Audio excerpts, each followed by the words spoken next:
అల్లూరి సీతారామరాజు స్మారక కళావేదిక ఆధ్వర్యంలో కాకినాడ నగరంలో అపర భగీరథుడు సర్ ఆర్థర్ కాటన్ ధర కాంస్య విగ్రహ ఏర్పాటుకు స్థలం కేటాయించాలని కాకినాడ సిటీ ఎమ్మెల్యే వనమాడి వెంకటేశ్వరరావుకు వినతిపత్రం అందించామని, దానికి ఆయన సానుకూలంగా స్పందించారని సంస్థ అధ్యక్షులు కర్రి అచ్యుతరామారెడ్డి తెలిపారు. కాకినాడ జగన్నాథపురంలో గల కాకినాడ సిటీ ఎమ్మెల్యే వనమాడి వెంకటేశ్వరరావు కార్యాలయంలో అల్లూరి సీతారామరాజు స్మారక కళావేదిక ఆధ్వర్యంలో సర్ ఆర్థర్ కాటన్ కాంస్య విగ్రహం ఏర్పాటుకు స్థలం కేటాయించాలని కాకినాడ సిటీ ఎమ్మెల్యే వనమాడి వెంకటేశ్వరరావును సంస్థ అధ్యక్షులు కర్రి అచ్యుతరామారెడ్డి, కార్యదర్శి పంపన దయానందబాబు, జాయింట్ సెక్రటరీ టీవీవీఎస్ఎన్ రెడ్డి, నాయకులు పి పేరయ్య శాస్త్రి, ఏ కాశీ విశ్వనాథన్లు కలిసి వినతిపత్రం అందించారు.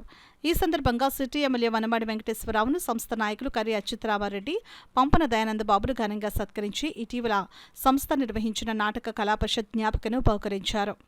అపర భగీరథుడు ఉభయ గోదావరి జిల్లాలకు రైతాంగానికి ఒక ఆదర్శమూర్తి అయినటువంటి కాటన్ ధర గారి విగ్రహానికి స్థల సేకరణకు పర్మిషన్స్కి ఇప్పించాలని మన స్థానిక శాసనసభ్యుల వారిని వినతిపత్రం ఈరోజు మా కమిటీ తరపున ఇవ్వటం జరిగింది.